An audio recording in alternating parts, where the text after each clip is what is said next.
আলাইকুম রহমতুল্লাহ। আমাদের আজকের আলোচনার বিষয় নাকের পলিপাস। অনেকেই হয়তো এর নাম শুনেছেন, কিন্তু জানেন না এই সমস্যাটি কেন হয়, এই সমস্যাটি কি এবং কিভাবে এর চিকিৎসা করা হয়। আজকে আমরা জানতে চলেছি একজন দক্ষ পলিপ চিকিৎসক থেকে। তো কিভাবে কি করা হয় চলুন জেনে আসি। আসসালামু আলাইকুম, আপনি আজকে কেমন আছেন? ওয়ালাইকুম আসসালাম রহমতুল্লাহ। আলহামদুলিল্লাহ, আল্লাহ ভালো রেখেছেন। আপনি কেমন আছেন? জি আলহামদুলিল্লাহ, আমিও ভালো আছি। তো ভাইয়া, আজকে যে বিষয়টি নিয়ে আলোচনা করব সেটি হচ্ছে পলিপাস। অনেকেই হয়তো জানে না যে পলিপাস কেন হয়, কিভাবে হয়, এর চিকিৎসা কিভাবে করে।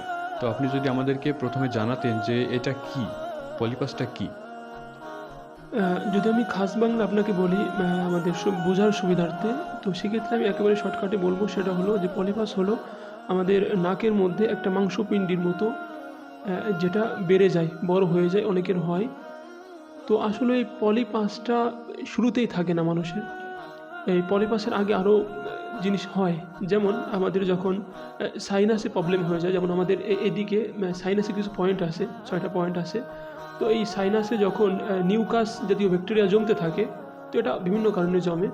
তো এক পর্যায়ে তখন সেটা পলিপের কারণ হয়ে দাঁড়ায়। তখন সেটা পলিপের রূপ নেয়।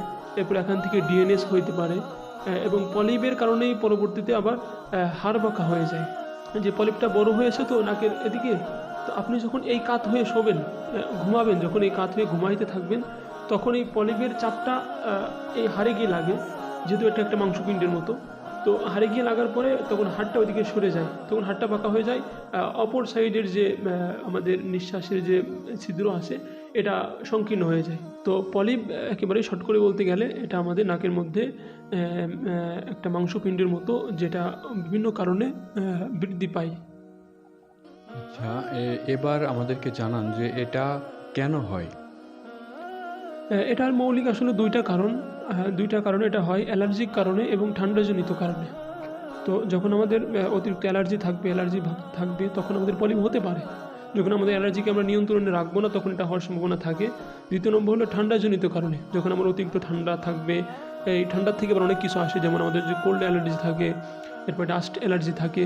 তো অনেকেই যখন ধুলাবালু নাকে যায়, তখন ঠান্ডা লেগে যায় আর কি। এছাড়াও বায়ু দূষণের কারণে আমাদের পলিপাসটা হতে পারে। যখন আমরা আমাদের নিঃশ্বাসের সাথে যখন ধুলাবালু ইত্যাদি অনেক বেশি পরিমাণে যেতে থাকে, তখন এর দ্বারা সাইনাসে প্রবলেম হয়ে যায়, শ্বাসনালীতে প্রবলেম হয়ে যায়। তো এক পর্যায়ে এটার কারণেও, মানে ডাইরেক্ট না ইনডাইরেক্ট, এটার কারণে কি হতে পারে, মানে বায়ু দূষণ বা বায়ুকেন্দ্রিক সমস্যার কারণেও আমাদের পলিপটা হতে পারে। তো সংক্ষেপে এতটুকু। আচ্ছা ভাইয়া, আপনারা কিভাবে পলিপাসের চিকিৎসা করতেছেন? পলিপাসের চিকিৎসা আসলে অনেক আগ থেকেই চলে আসতেছে এবং বিভিন্ন জায়গায় বিভিন্নভাবে করে থাকেন। তো আমি যেভাবে করতেছি বর্তমানে, সেটা হলো যে রোগীরা যখন আমাদের কাছে আসে, তখন আমরা উন্নত মানের ডিভাইসের মাধ্যমে, ক্যামেরার মাধ্যমে তার নাকের অবস্থাটা কী, এটা আগে আমরা নিজেরা দেখি এবং তাকে দেখাই, তাকে ভিডিও করে দেখাই যে আপনার নাকের এই অবস্থা, এই প্রবলেমগুলো আসে। তো এটা আমরা উন্নত মানের ক্যামেরা দিয়ে নাকের মধ্যে ঢুকিয়ে আগে আগে বিস্তারিত দেখি এবং তাকে দেখাই। এরপরে যদি পলিপ হয়ে থাকে, সেক্ষেত্রে পলিপের চিকিৎসা দিই। যদি ডিএনএসের প্রবলেম হয়ে থাকে, সাইনাসের প্রবলেম হয়ে থাকে, তো যে প্রবলেম সে অনুযায়ী আমরা পরবর্তীতে চিকিৎসা দিই। প্রথমে আমরা আসলে রোগটা নির্ণয় করি। এরপরে যেটা করি, আমাদের উন্নত মানের মেডিসিন আছে আলহামদুলিল্লাহ, ন্যাচারাল মেডিসিন, অ্যাসিড মুক্ত মেডিসিন। তো এই মেডিসিন আমরা জাস্ট লাগাই দিই, শুধু পলিপের উপর লাগাই দিই। তো আল্লাহর ইচ্ছায় এতেই 10 থেকে 15 দিনের মধ্যে পলিপটা শুকায় পড়ে যায় এবং এই চিকিৎসাটা গ্যারান্টেড। আমরা এটা গ্যারান্টি দিয়েই করি যে আপনার পলিপ থাকলে সেটা পড়ে যাবে, ইনশাল্লাহ চলে যাবে আমাদের এই মেডিসিনের মাধ্যমে, আল্লাহর ইচ্ছায়। তো ভাইয়া, এবার আমাদেরকে জানান যে পলিপাস হইলে কি কি লক্ষণ দেখা দেয়, কি কি লক্ষণ দেখা দিলে আমরা ঠিক পাবো যে আমাদের পলিপাস হয়েছে। আসলে পলিপাসটা এটা ব্যক্তিভেদে বিভিন্ন লক্ষণ দেখা যায় এবং পলিপাসের বয়স অনুযায়ী, সেটা কতদিন হয়েছে সেটা অনুযায়ী বিভিন্ন লক্ষণ দেখা দিতে পারে।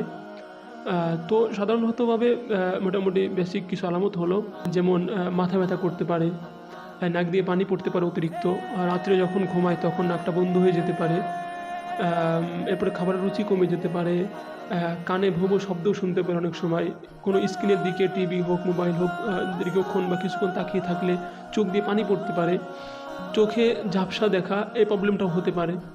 এরকম আরও অনেক প্রবলেম হতে পারে। ধন্যবাদ। সুপ্রিয় দর্শক মণ্ডলী, আমরা আজকে জানতে পারলাম যে পলিপাস অ্যালার্জিজনিত কারণে হয় এবং ঠান্ডাজনিত কারণে হয় এবং বায়ু দূষণ কেন্দ্রিক কারণেও হয়ে থাকে। তো আজকের ভিডিও এ পর্যন্তই। সবাই সুস্থ থাকবেন, ভালো থাকবেন। আল্লাহ হাফেজ।